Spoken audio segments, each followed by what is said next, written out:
کہا کہ فلاح پانا تمہاری ضرورت ہے، اور فلاح کیسے ہوگی؟ تزکیے سے حاصل ہوگی۔ اور تزکیہ کیا ہے؟ تزکیہ تمہارے باطن کی ستھرائی کا نام ہے، اندر کی پاکیزگی کا نام ہے، تمہارے دامن کی عفت کا نام ہے، تمہارے خیالوں اور سوچوں کی طہارت کا نام ہے، تمہارے طرز معاشرت کی خوبصورتی کا نام ہے، تمہارے انداز حیات کی ندرت کا نام ہے، تمہاری زندگی کا جمال تزکیہ ہے، خوبصورتی تزکیہ ہے۔ اللہ کی حرام کردہ چیزوں سے بچنا، اس کی ممنوعات سے محفوظ رہنا، حتیٰ کہ مکروہات سے بھی، اور یہاں تک کہ ایسی سوچ سے بھی، ایسے خیال سے بھی، ایسے وسوسے سے بھی اپنے آپ کو بچانا، اس کو تزکیہ کہا جاتا ہے۔ اور اللہ تعالیٰ جل شانہ نے یہاں ارشاد فرمایا قد افلح من تزکا، جس نے اپنے اندر کو ستھرا کر لیا۔ باہر تو مل مل کے سارے ہی دھوتے ہیں، لباس پہ بھی سلوٹ نہیں پڑنے دیتے، اور اپنے بدن پہ ایک ریزہ مٹی کا بھی پڑ جائے تو وہ بھی جھاڑتے ہیں۔ کہا یہ بھی اچھی بات ہے، اسلام ستھرائی کا دین ہے، صفائی کا دین ہے، لیکن اس سے کہیں زیادہ اہمیت ہمارے باطن کی صفائی کی ہے، ہمارے اندر کے ستھرا ہونے کی ہے۔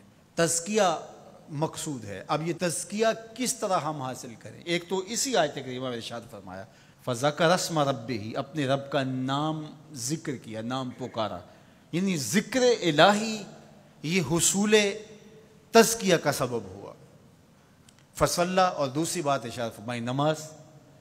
تو یہ تزکیے کا نتیجہ بھی ہے کہ جب اندر تزکیے کے نور سے مالا مال ہوگا تو پھر پیشانی سجدے میں ضرور جھکے گی، اللہ کی بندگی یہ بندے کا مزاج ہوگا۔ اور دوسرا یہ ہے کہ اگر یہ تم حاصل کرنا چاہو تو پھر تمہیں اس عمل سے بھی گزرنا پڑے گا، اور اللہ کا ذکر تمہارے اندر کے زنگ اتارے گا۔ تو جب دل کا زنگ اترا تو دل مزکا ہو گیا، دل کو تزکیے کی دولت نصیب ہو گئی۔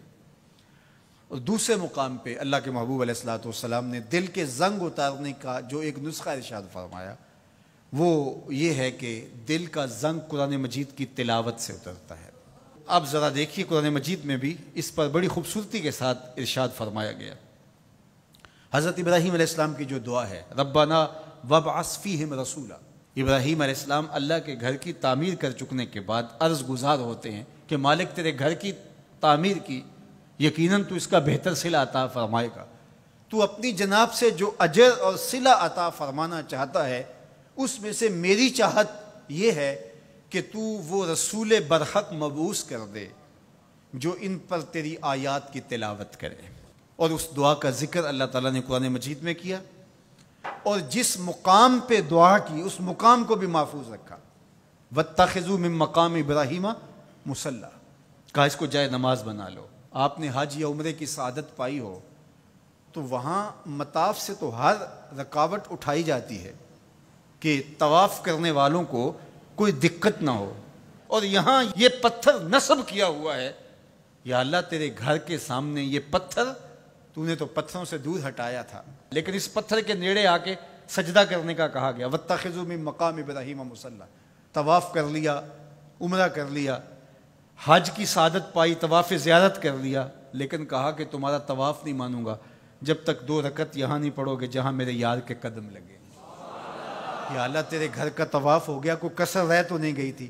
کہا محبت کی بولی جانتے ہو تو یار کا ڈیرا اچھا لگتا ہے، اتنی دیر تک تمہارا طواف ہی قبول نہیں جب تک یہاں ماتھا نہیں رگڑو گے جہاں میرے یار کے، میرے خلیل کے قدم لگے۔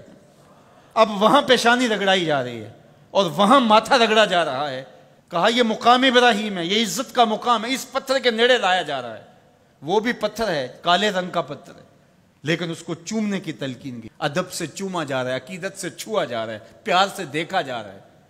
میں نے بوڑھے اشخاص کو بھی دیکھا کہ ہتھیلیوں پہ جان رکھ کے پتھر کو چومنے کے لیے بے چین ہے۔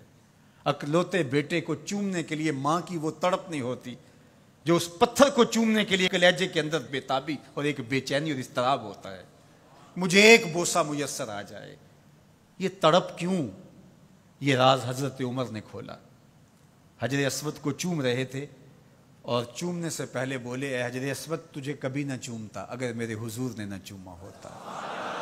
ہم نے قطرہ دیکھا نہ کبھی دریا پہ غور کیا، بس جہاں تیری جھلک نظر آئی وہی ڈوب گئے۔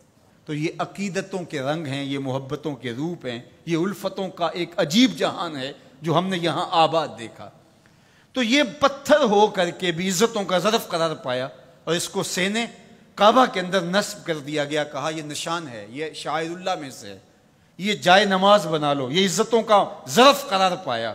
اس کو یہ عزت کیوں ملی؟ اس لیے کہ حضرت خلیل اللہ کے قدم لگے۔ اچھا، کیا حضرت ابراہیم کے قدم ساری زندگی اسی پتھر پہ لگے یا کسی اور پتھر پہ بھی لگے؟ ظاہر ہے یہ سارا علاقہ ہی پتھریلا تھا، ان کے قدم تو جگہ جگہ لگے، لیکن کسی اور پتھر کو محفوظ نہیں کیا گیا۔ اس پتھر کو محفوظ کیوں کیا گیا؟ اس لیے کہ اس پتھر کی چھاتی پہ کھڑے ہو کے حضرت خلیل نے میرے رسول کے لیے دعا مانگی تھی۔ جہاں حضور کا ذکر ہوا وہ پتھر بھی نشان بن گیا اور موجود رہا۔